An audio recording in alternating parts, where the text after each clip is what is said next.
Your lesson for today that I'm going to film is how to format your paper, excuse me, and cite your sources as you write.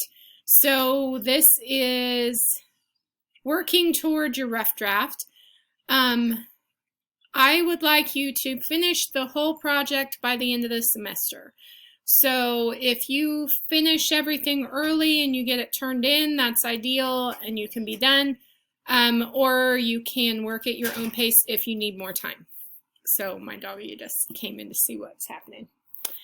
We are going to need access to your outline, your source cards, and your note cards. So if you're working on a laptop, I suggest opening those either in tabs or in different windows. That way you can see everything at the same time. So I've set mine up with my outline in the center, my note cards on the right, and and my so I have my source cards on the left, my outline in the middle, and then my note cards on the right. I don't know what I started to say. So if you've done your outline and you've filled in all of your note cards that you're going to use, and you've written your intro sentences and you've written your concluding sentences with transitions, then actually writing the rough draft is not hard because you've done all of the preparing work, and so now's just the time to put it together. So we're going to start by checking to make sure that you have 1-inch margins, which I do, but excuse me, I can go to Format,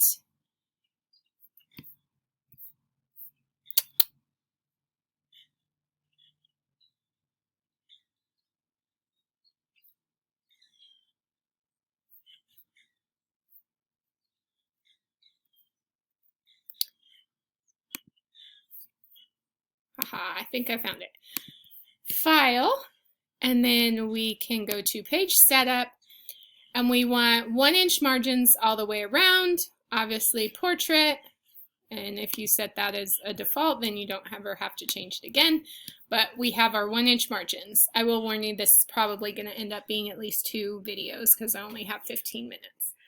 So now that we have done that, we need to make sure that we are in double spacing. MLA, Modern Language Association, which that's the format that we're using, always requires 1-inch margins and double space. So I'm going to double click up there in my header space, and I am going to write a line. I am going to type my last name, so this is my last name. So obviously yours is going to be different. And then we want to format page number. We want to show it on the first page in the header, start at 1, apply, and there we go. So now I can click back down into my paper. I've closed my header. Again, this is not going to say last on your paper. It's going to say whatever your last name is. So you put student's name, middle initial, last name, and then instructor's name,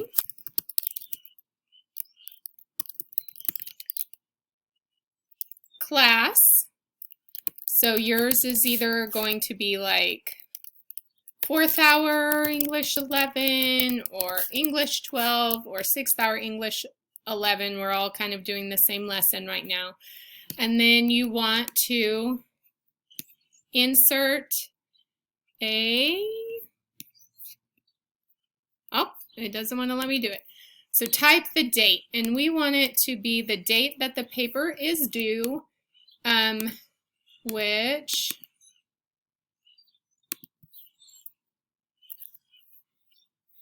I have to look and see.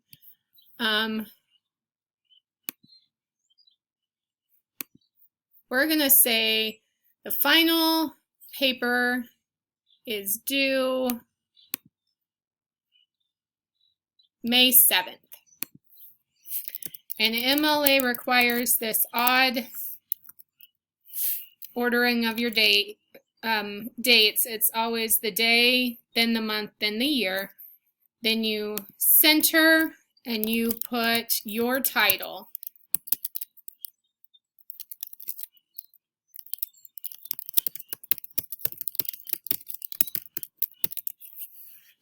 Excuse me. It does not get bolded, it only gets centered. You capitalize all words except for articles, which are a and the, or prepositions, which are in, of, those kind of things. Then we left a line, we always tab, so our paragraphs are tabbed, and then we want to start with our introduction. So our very first sentence should introduce the topic. So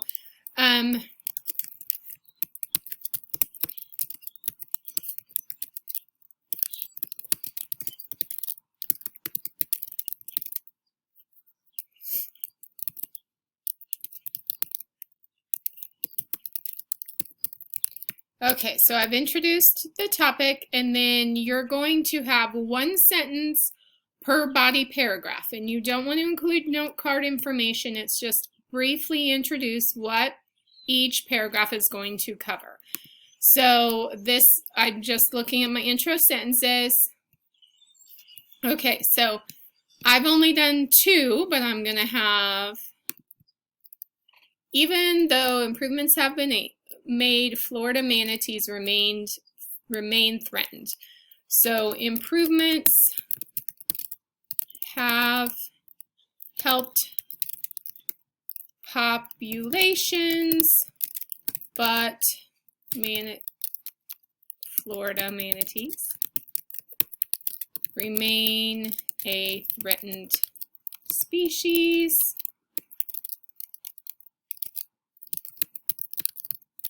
Second paragraph, I have one of the most important tools for estimating Florida manatee populations are surveys. Surveys inform officials of manatee populations.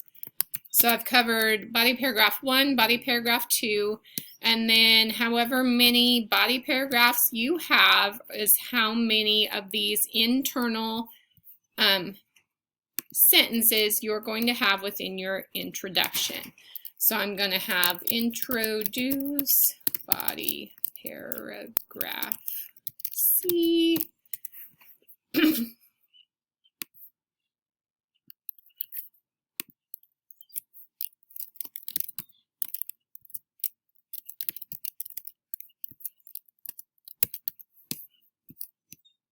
Okay, and then I'm going to have my conclusion, and you'll notice I'm using my shortcuts to copy and paste because I've already typed all this stuff. So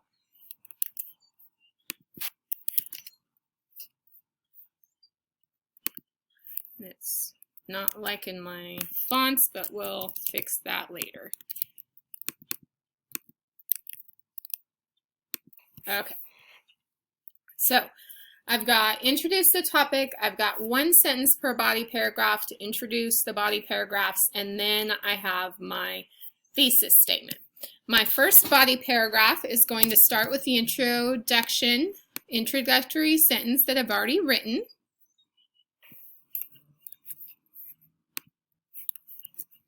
So I'm just going to copy and paste this. I'm going to skip formatting to save us some time.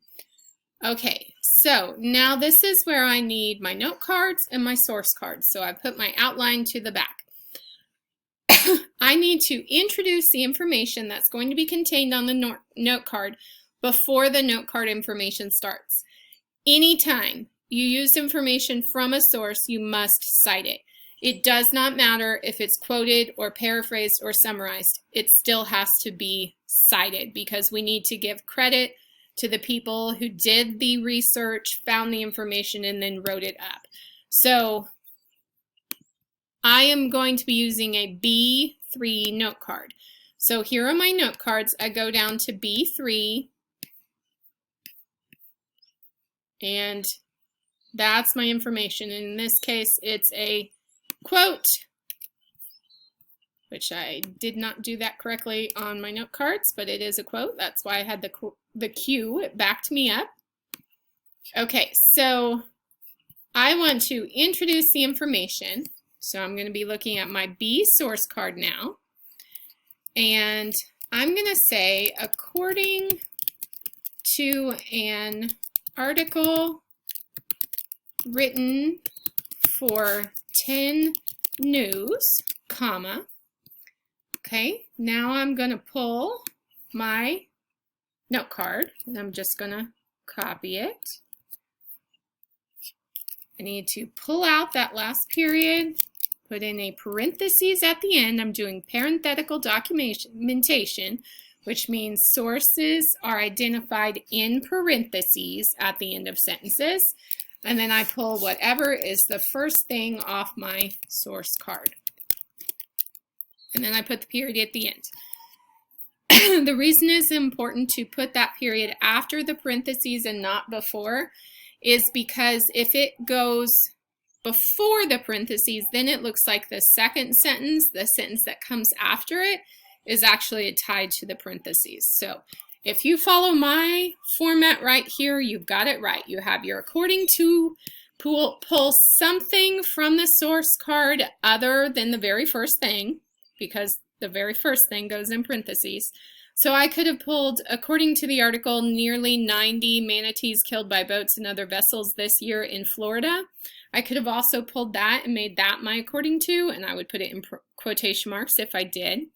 Then you put a comma after your according to, you do your note card, no period at the end, parentheses, first thing on the source card, parentheses, period.